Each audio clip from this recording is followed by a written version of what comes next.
Bienvenidos a una emisión más de Impacto de Vida AD. Bienvenidos una vez más a Impacto de Vida AD. Hoy trataremos un tema muy importante, un tema que nos trae mucha historia, que nos trae recordar la iglesia desde sus inicios, pasando por la división de la iglesia, del imperio, y finalizando con un episodio que ocurrió más o menos en el año 1965, y esto para abrir paso a lo que son los concilios. Para hablar de este tema hemos invitado a tres personas muy importantes en el ámbito, y quiero saludar a Weber Palacios, quien es el pastor de una iglesia en esta ciudad y nos va a acompañar en este día. También hemos invitado a Eleazar Mena, teólogo, y a el historiador Elkin López, quien también hace parte de este panel de personas que tenemos en este día. Queremos saber qué son los concilios. Se conoce como concilio a la reunión de obispos o sacerdotes a nivel mundial o a nivel regional, que se reúnen para tratar temas acerca de Dios, Jesús y el Espíritu Santo, todo lo relacionado con la doctrina cristiana, para saber cuáles son las disciplinas que se van a manejar hacia el futuro y cómo la iglesia se va a integrar en la sociedad, teniendo como fundamento estas decisiones. Hay tres clases de concilios. ¿Cuáles serían estos concilios? Pastor Weber, ¿qué nos puede comentar de la primera clase de concilios? Claro que sí. Están los concilios ecuménicos, generales o universales, hasta 1054, fecha que se produjo la cima del Oriente y del Occidente. Se contabilizaron 8 concilios de este tipo, ¿cierto? Convocados por el emperador Salvo Octavio, que fue convocado conjuntamente por el emperador bizantino y el Papa. Señor historiador Elkin, cuéntenos cuál sería la segunda clase de estos concilios. Bueno, ahora tenemos los concilios. El segundo concilio son los concilios nacionales o plenarios. Son convocados con autorización papal, y con ellos solo participan el episcopado y el continente o estado o región, ¿sí? Entre ellos están los concilios nacionales de Toledo, que fueron juntas de prelados y magnates durante la dominación visigoda y que se celebraron en dicha ciudad a tratar asuntos eclesiásticos y militares. Doctor Eleazar, cuénteme cuál sería la tercera y última clase de estos concilios que estamos viendo en el día de hoy. Los concilios provinciales son convocados por el obispo metropolitano de la diócesis que corresponda, es decir, de la región. Debemos de tener en cuenta que como son provinciales, no participan todos los obispos de la nación, sino de una región del país. Este concilio se celebra cada 20 años. ¿Y quiénes participan en ello? Los obispos titulares de las diferentes diócesis provinciales. Hoy vamos a hablar de los concilios ecuménicos. ¿Cuántos concilios existen, señor Elkin? A través de la historia, la Iglesia ha tenido 21 concilios ecuménicos, sin contar la de los apóstoles en Jerusalén. ¿Y dónde se desarrollaron estos concilios? Los 8 primeros concilios se desarrollaron en el Oriente, por ser ahí donde se originaron las controversias. En el siglo XI, el Oriente se separa de Roma, 13 más hasta el presente. Esos 13 concilios más son para poder completar los 21 que nos harían falta. Se celebraron en el occidente de Europa. ¿Cuál es el primer concilio que se conoce y por qué este concilio no fue incluido entre los concilios ecuménicos? Señor Eleazar, ¿nos podía hablar un poco acerca de esto? El primer concilio que se realizó en la historia se conoce como el Concilio de Jerusalén. Fue realizado en el año 49 después de Cristo. ¿Quiénes participaron ahí? Participaron San Pablo, San Pedro y Santiago, además el obispo de Jerusalén. Este dato lo encontramos en el libro de Hechos, capítulo 15. No se le tiene como un concilio ecuménico porque el Papa dice, o el papado, que para que se le considere como tal debe reunir las siguientes características.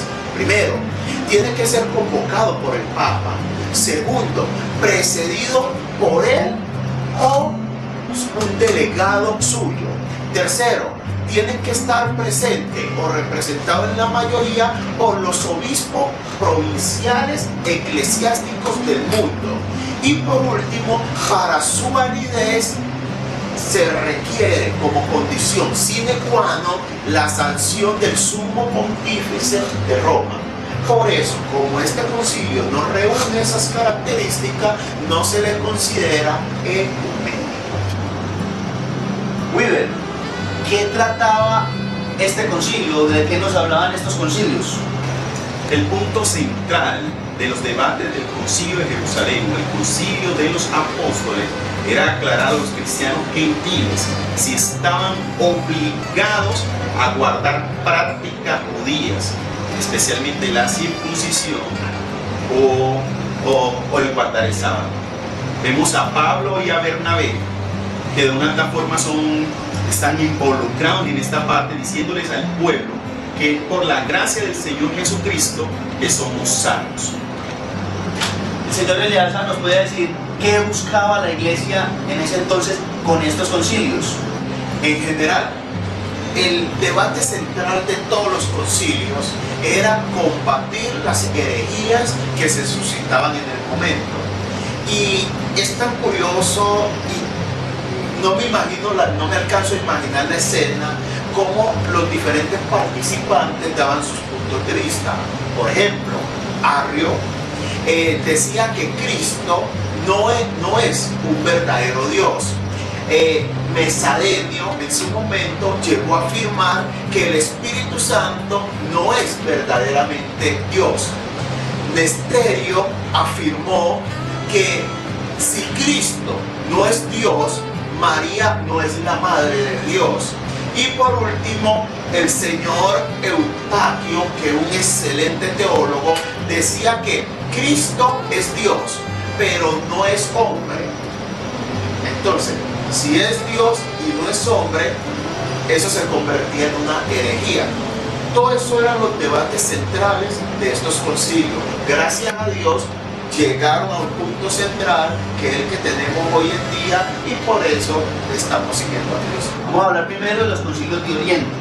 Ya después vamos a tomar un tiempo para hablar de los concilios de Occidente, pero en este caso tocante a los concilios de Oriente, Eleazar, háblanos acerca del primer concilio ecuménico, que es el concilio de Nicea I. Bueno, el primer concilio que se realizó fue el concilio de Nicea, que se realizó del 20 de mayo hasta el 25 de julio del año 325. Quien lo convocó fue el Papa San Silvestre I. Este concilio fue contra el arrianismo. ¿Qué decía el arrianismo o por qué fue convocado este concilio? Primero, convocaron a toda la comunidad cristiana con el único fin de condenar el arrianismo como herejía y exilar a su máximo representante. El tercer motivo era que se proclamara la igualdad de la naturaleza entre el Padre y el Hijo. ¿Qué decían los arrianos? Los arrianos decían que Jesucristo sí era Hijo de Dios, pero que no era Dios. Y es la misma filosofía, la misma doctrina que en la actualidad manejan los testigos de Jehová. Por eso era necesario que ahí se proclamara que Jesucristo era el Hijo de Dios, pero a la misma vez que era Dios, que tenían la misma naturaleza. Y como último, su fundamento era establecer como un credo la misa sacerdotal. Y recuérdense en este momento recuerden que los católicos no tienen como fundamento la Biblia, sino que el fundamento para ella son sus prácticas religiosas, como la misa, el credo, el Padre Nuestro, sus prácticas, etcétera, pero no la Biblia. Con la confirmación, como el bautismo, al inicio pues, de cuando nace, inmediatamente los deben bautizar, que la primera comunión, también son otras cosas que ellos predicaban. Sí, correcto, tienen como base sus prácticas, más no la palabra de Dios. Elkin, ¿cuándo ocurrió el concilio de Constantinopla primero? El concilio de Constantinopla transcurrió en un tiempo más o menos entre mayo a julio del año 381. Hubieron unos contra los macedonios que se ocuparon de las herejías de Macedonio, quien negaba la naturaleza divina del Espíritu Santo. Y vemos que la naturaleza del Espíritu Santo es la unión entre el Padre, Hijo y Espíritu Santo. Por eso es divino, por eso es de Dios y por eso es que lo debemos de tener nosotros presente en nuestras vidas.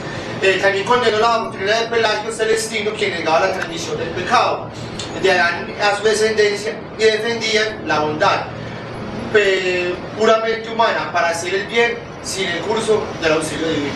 Ahora, no hay que olvidar que esta doctrina, los macedonios estaban totalmente equivocados, porque realmente el pecado sí se transmite.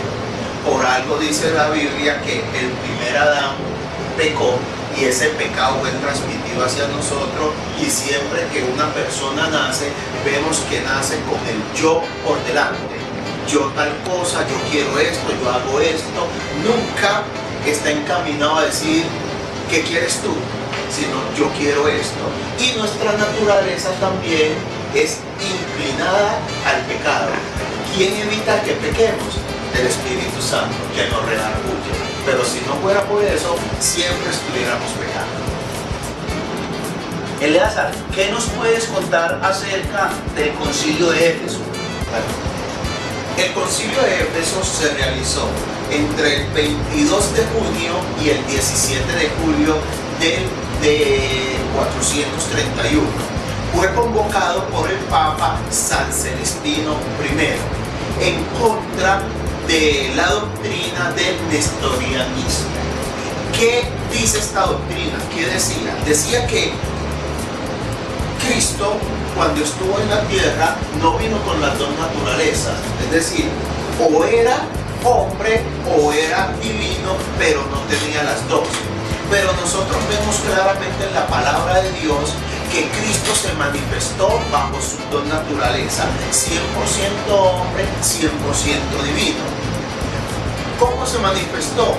La parte divina, cuando hacía milagros, sanaba enfermos, purificación de los panes de los peces, calmaba la tempestad, es decir, mostraba que tenía autoridad sobre demonios y aún sobre la misma naturaleza. Y esa parte humana, 100% humano, lo demostraba a través de ¿qué? De sus expresiones y de sus actuaciones. Él dijo, tengo hambre, tengo sed, él comía, él dormía, me imagino que también él se bañaba. Entonces todo eso hace parte de su rol como humano. Y por ende podemos concluir que María entonces sí viene a ser la madre de Jesucristo. Y también podemos resaltar mucho el momento en cuando Jesús, esa demostración humana, cuando él lloró, cuando se murió Lázaro, porque él lloró y fue una demostración prácticamente de sensibilidad de su corazón como un humano. Es cierto. Junto con el concilio de Nicea II, donde se le da legitimidad a las imágenes y a la adoración y culto de ellas. El de Calcedonia, donde se definió que las dos naturalezas de Cristo eran unidas únicamente en la persona de Cristo. También con el concilio de Constantinopla II, donde se condenaban los errores de Orígenes, y finalizando con el de Constantinopla IV, donde entre otras se afirmaba el pontificado romano. Finalizan los concilios de Oriente y comenzamos con los 13 concilios de Occidente. Elkin, ¿nos podrías contar qué ocurrió en el año 1245? En el 1245 surgió el primer concilio de León.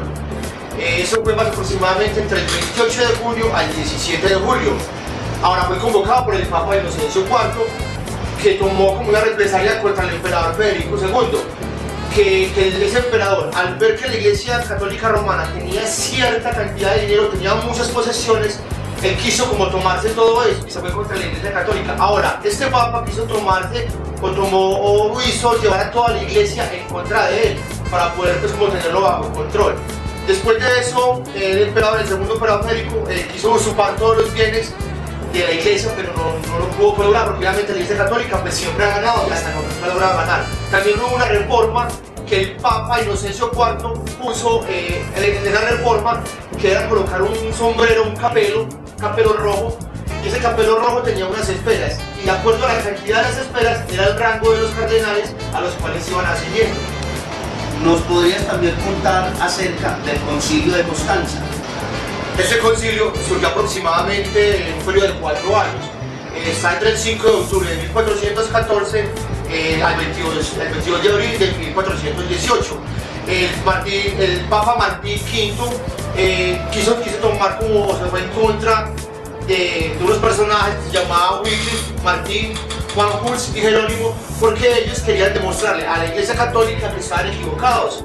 El Papa Martín V quiso como mostrarles, no quería que esos personajes tomaran como esa reforma, porque el Papa quería que la palabra del Evangelio se siguiera expresando en el latín.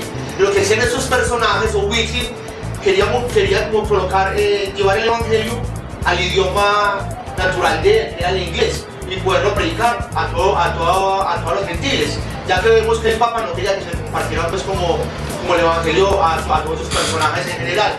Por eso la constitución de la Iglesia y también los errores de Juan Hus sobre la Iglesia invisibles de los predestinados. Correcto, es por eso. La misión de lo que quería el Papa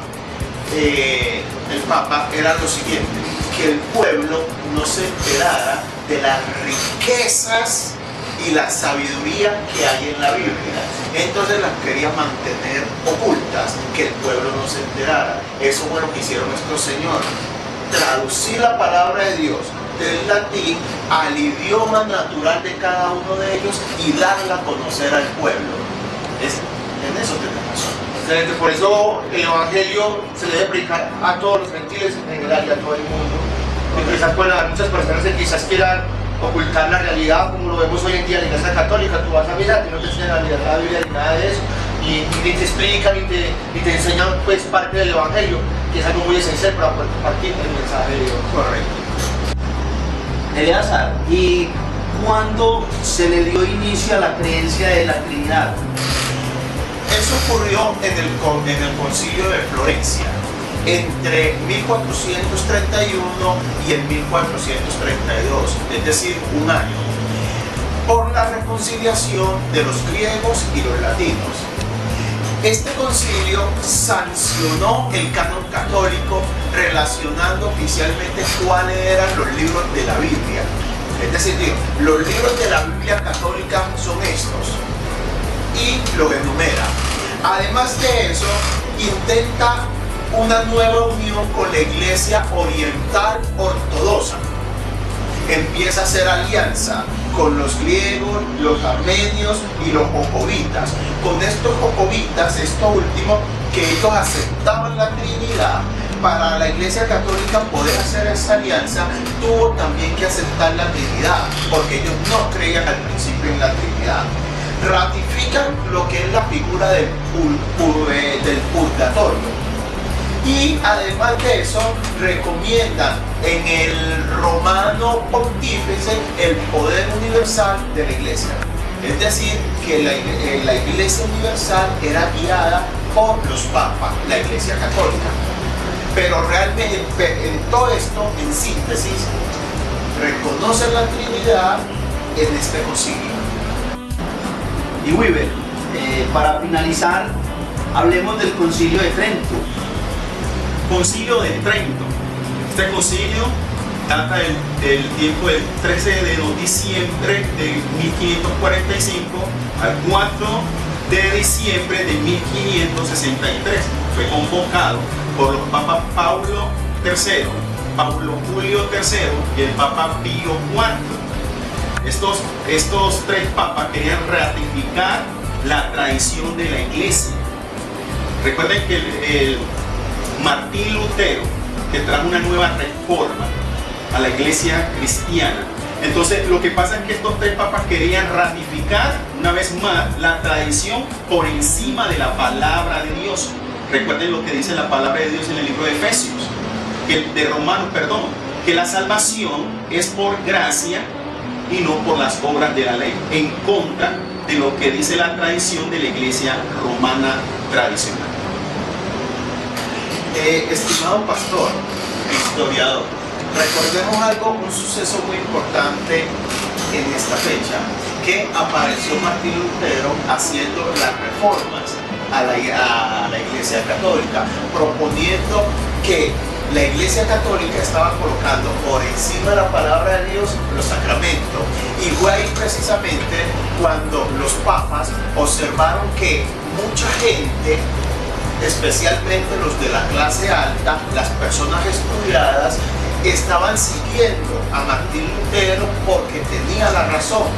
Y la iglesia se unió para lanzar acusaciones falsas en contra de Martín Lutero. Y todo eso se desarrolló en esta época. Y también hubo un proceso, a Martín Lutero le tuvieron que hacer un proceso de hacerle necesidad de que llegara a lo que él estaba, pues, como tratando de exponer a toda la comunidad en ese momento. Pero Martín Lutero logró su objetivo y logró ser libre porque ya entregó todas sus sotanas, porque él estaba estudiando pues como para sacerdocio y todo eso en general, pero logró pues afirmar todo eso y ya fue un hombre realmente lleno del evangelio.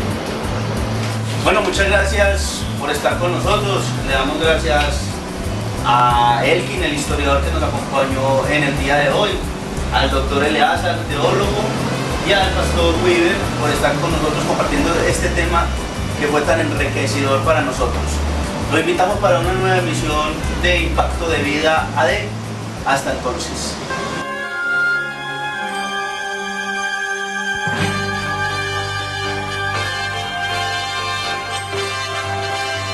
Hasta un nuevo impacto.